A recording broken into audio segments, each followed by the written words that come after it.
So I assume he started out with translating and then kind of gets more intense and basically into my face and trying to convince me to take whatever he's offering me, while I'm kind of trying to back off because I'm getting a funny feeling. Okay.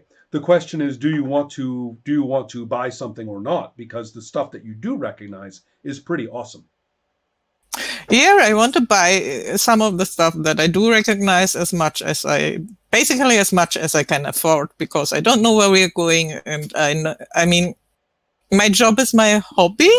You could say I'm really into it. I don't have anything else I would spend my money on, basically. Okay. Yes. So there you are, considering the strange things as well, because who knows, right? So, but probably not what he is offering me. Oh, I see. So you're like, oh, that stuff instead. Okay, so that's he's like, oh, well, maybe she knows how to cook if she's asking for that, So, so he's having a conversation with the old woman. He has a incomprehensible conversation with her. They seem okay. You're going to make this transaction. That's fine, but at that point is when several other people come in, and they are of a completely different ethnicity, it seems to you, and they more perhaps of a Russian Nordic appearance, and they come in and they are armed with swords about this long that are curved, the classic machete. And they come in and start shouting and threatening with these swords. And a conversation in Russian begins, loud and long.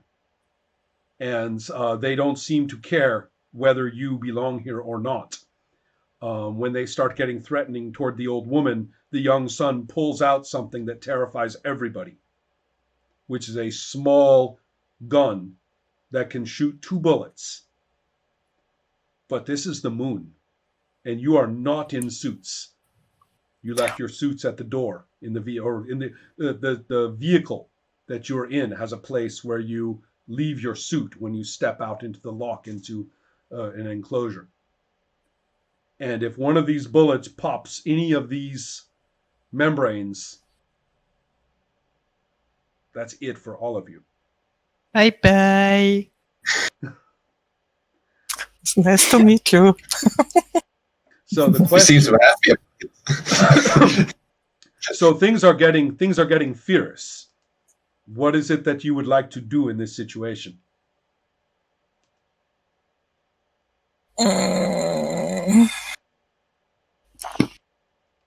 Help me out here, guys.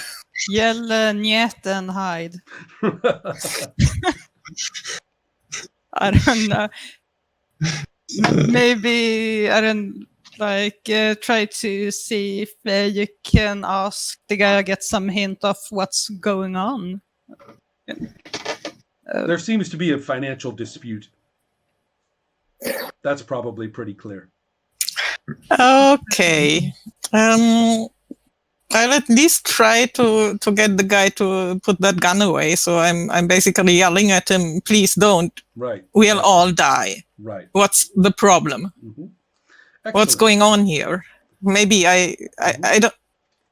I think body language and tone of voice will be very sufficient for that's perfectly okay.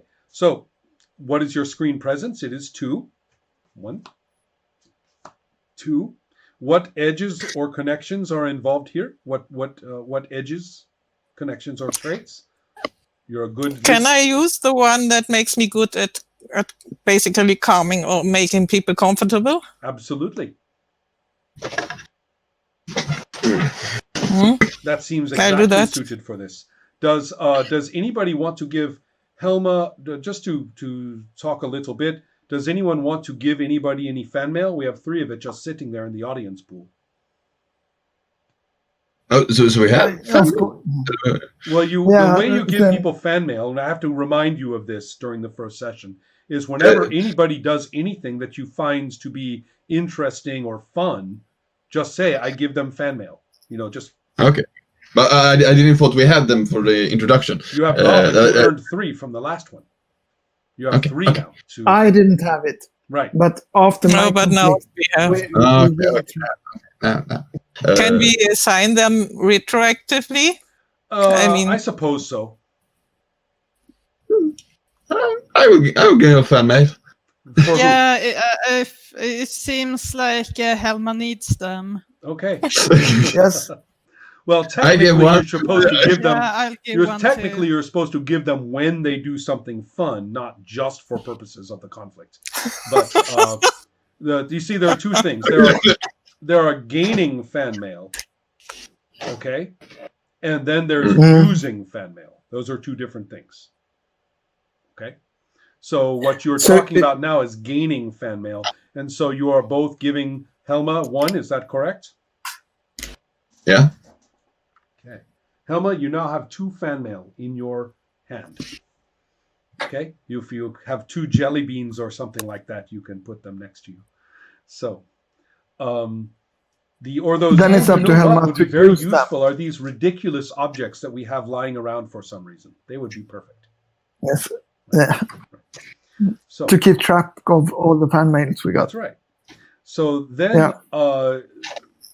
the rule for spending fan mail,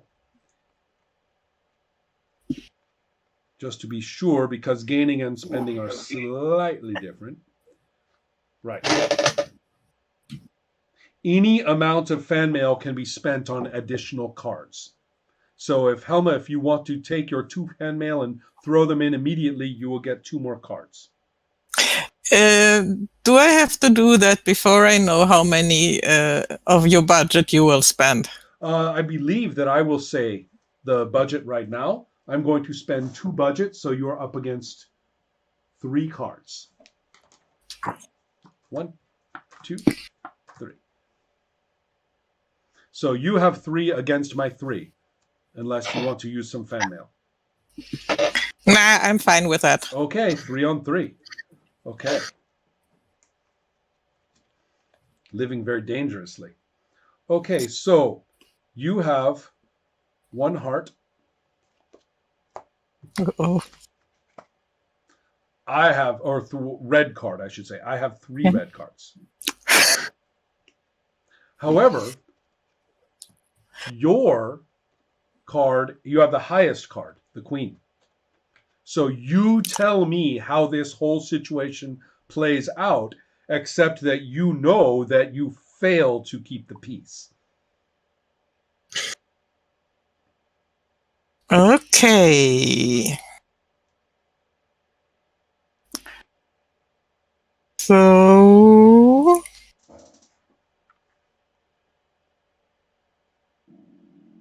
Do you want suggestions? Can we make suggestions? Of course you can. You may be able to, considering the risk with the gun, to make him put it away, and maybe he's grabbing for something else less. Well, that doesn't shoot.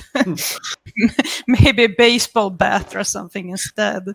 I don't know. You make him put his gun away. Well, except that we know for a fact, the cards told us that she failed to do that. That's specifically what she was trying to do. So yeah, I was whatever thinking it is, there's still a conversation. They're still arguing. He just, recognized the danger with the gun, so he put it away. But they are still in argue. Well, what do you say, Helma? I think he'll use the gun. But maybe basically that the bullet is flying around, ricocheting off things and ending up destroying some jar with some fluid.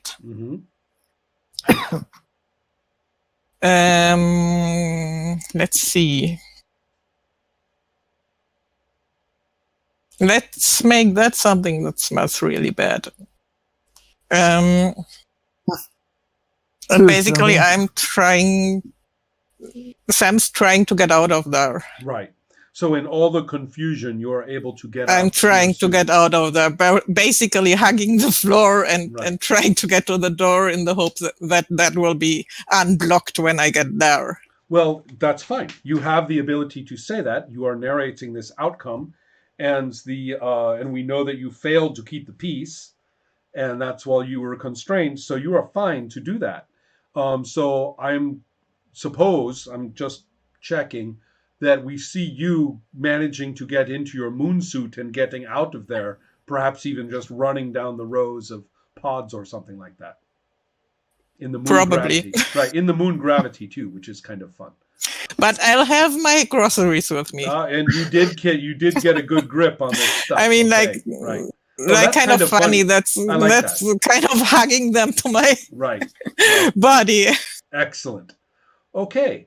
So cool. That's Completely panicked. Now notice that I did take 2 cards out of the budget, and so the audience pool is back up to 3. And I dropped some cards, so I'm going to duck. Cards are just as Great. easy to drop as dice. Worse even. So, excellent. So that's our situation. Continue. It has to be you, Max. If her story was finished there, we will Well, that's a continue. good question. Do you want Yes. to close? Yeah, that's fine. Yes, Yeah. basically would Yeah. kind of cut there. Yeah. So nobody really knows how she gets away from there. It doesn't really matter that much. It doesn't Yeah. matter. She's For the obviously moment. out of the pod and in Right. her suit, and Right. that's fine. Mm-hmm. I'm guessing my character is because we need to repair the ship. Either he's repairing the ship or trying to find out what's wrong with it, or he is not assigned to it and a little curious why.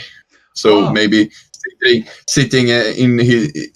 I let that slide to what the problem is, because if the ship is damaged, then yeah, we'll go out and try to find out what it is, or because assigned to it, of course, or I'm not assigned to help with the ship, and I'm wondering why. I can clarify this a little bit.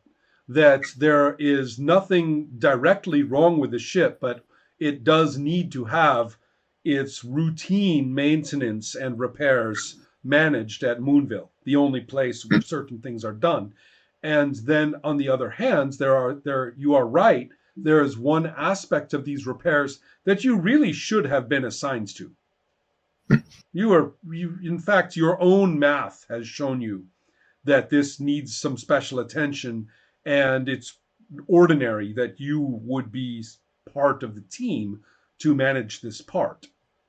But no, you have actually been assigned to leave the ship and go take your break in Moonville during the period when the ship. This is a particular section of the what they call the scoops, right? These enormous things that they drag along the surfaces of not of the actual planets or planetoids, but of big collections of gas and fluid that are floating around, or that like asteroids are embedded in. The ship gets these huge scoops of these things. It's part of its job. And so maintenance on them is very important. They have to work. And if they don't work, the entire thing is a big failure. And so they get special attention, and you're used to being consulted on this. You're a pretty valuable guy for one of the repairmen and technicians. And so you were kind of thinking, well, that forward scoop on the left, that really needed it. And no, you are not. And they're working on it now, but you are supposed to go off to Moonville and go and spend your money and have a good time and rest and relax for a couple of days. I probably don't. I probably stay in my quarters, in my room. Then I don't see the reason to go outside, and I sketch and write